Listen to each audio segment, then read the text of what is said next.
জয় গুরু, বন্দে পুরুষোত্তমম। যতই আসুক বিপদ আপদ, যেমনই হোক প্রাণ, ইষ্টভৃতি আনেই আনে সবার পরিত্রাণ। শ্রী শ্রী ঠাকুরের এই বাণী তার আশ্রিত অনুরাগী ভক্তজনের জীবনের প্রতি মুহূর্তে জড়িয়ে থাকে। তার চাঞ্চল্যমান প্রমাণ আমি আমার জীবন দিয়ে পেয়েছি।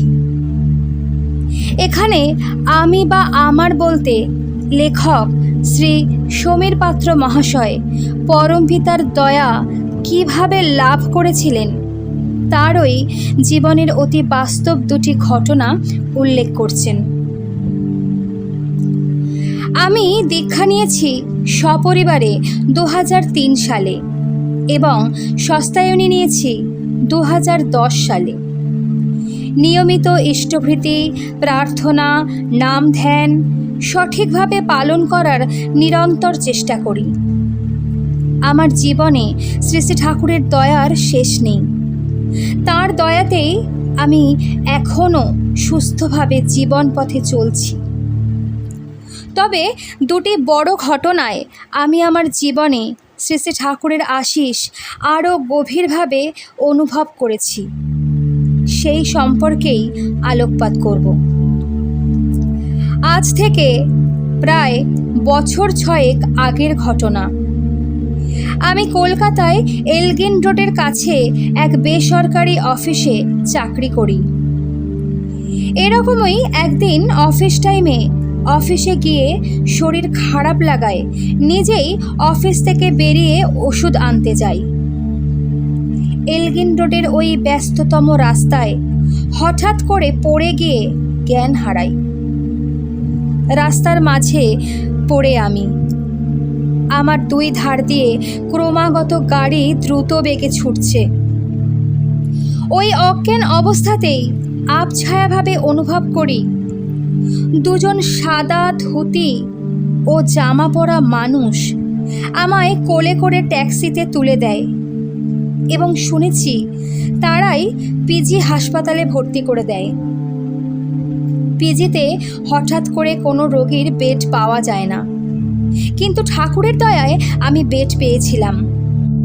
কলকাতার অত্যন্ত ব্যস্ততম ও আধুনিক হাসপাতাল হলো এই পিজি, যেখানে বিভিন্ন জেলা এবং রাজ্যের বাইরে থেকেও অনবরত সংকটাপন্ন রোগীদের যাতায়াত। আমি পরে শুনেছিলাম এমার্জেন্সিতে থাকাকালীন আমার দুপাশের বেডে থাকা রোগীরা কেউই জীবিত অবস্থায় বাড়ি ফিরতে পারেনি। আমি এমার্জেন্সিতে ছিলাম 3 দিন। ডাক্তাররা জবাব দিয়ে দিয়েছিলেন 72 ঘন্টা না গেলে কিছুই বলতে পারবেন না তারা। আমার পরিবারে তখন আমি, আমার পুত্র, আমার স্ত্রী এবং আমার ঠাকুরকে নিয়ে আমাদের সংসার। পরিবারের ওরা তখন একেবারে ভেঙে পড়েছে, দিশেহারা। ক্রমাগত ঠাকুরের নাম করে যাচ্ছে ওরা। ওই মৃত্যুর মুখোমুখি দাঁড়িয়েও হয়তো আমার মধ্যে তখনও নামের সঞ্চালন হচ্ছিল। তাই ঠাকুর দয়া করে আমায় আবার আমার স্ত্রী পুত্রের মাঝে ফিরিয়ে দিয়েছিলেন। তবে সেই শুভাকাঙ্ক্ষী দুজন মানুষের খবর আমি আর পাইনি। এইভাবে আরও একটি ঘটনার সাক্ষী হয়েছি আমি। আমার জীবনে শ্রী শ্রী ঠাকুরের কৃপাদৃষ্টি না থাকলে কখনোই এমন অলৌকিক ঘটনা ঘটত না। বছর 3 আগের ঘটনা। এর আগে আমার দুটো বড় বড় অপারেশন হয়েছিল, স্টোন এবং অ্যাপেন্ডিক্সের। একদিন হঠাৎই পেটে ব্যথা শুরু হয়। সামান্য পেটে ব্যথার গুরুত্ব না দিয়েই সাধারণ ওষুধ খেয়ে নিতাম। ব্যাপারটা যখন বাড়ল তখন যেতেই হলো ডাক্তারের কাছে। কলকাতার বড় হাসপাতাল শম্ভুনাথে, সেখানে এক্স-রে করাতে বলে পেটে আবার পাথর জমেছে। ভুলও তো হতে পারে ডাক্তারের। তাই দ্বিতীয়বার গেলাম কলকাতার বড় এক প্যাথোলজিতে। সেখানেও একই কথা বলে। তাহলে সেই একই অসুখ আবার দানা বেঁধেছে আমার শরীরে। মন খারাপ নিয়ে বাড়ি ফিরলাম। বাড়ির সবার মন খারাপ। শ্রী শ্রী ঠাকুরকে অনবরত ডাকছি, নাম চলছেই।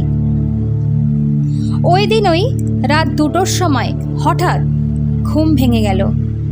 বুঝলাম আমার মধ্যে নাম চলছে তখনও।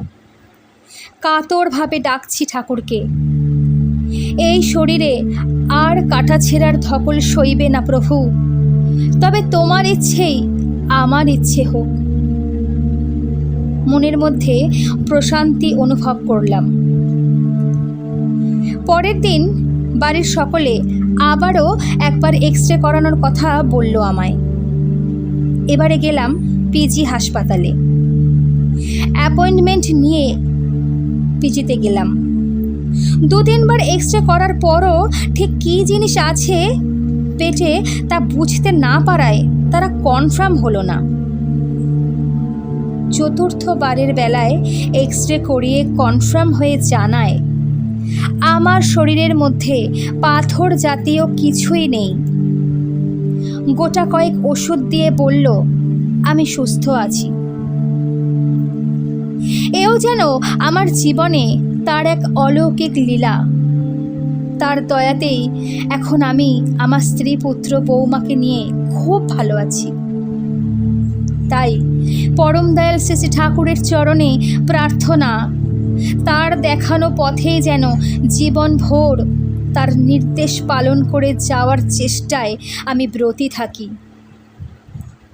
বিপদ আপদ বেড়া জালে শক্তি যদি পেতে চাস, শ্রদ্ধা ভরে ইষ্টভৃতি নিত্য পালিশ কাটবে পাশ।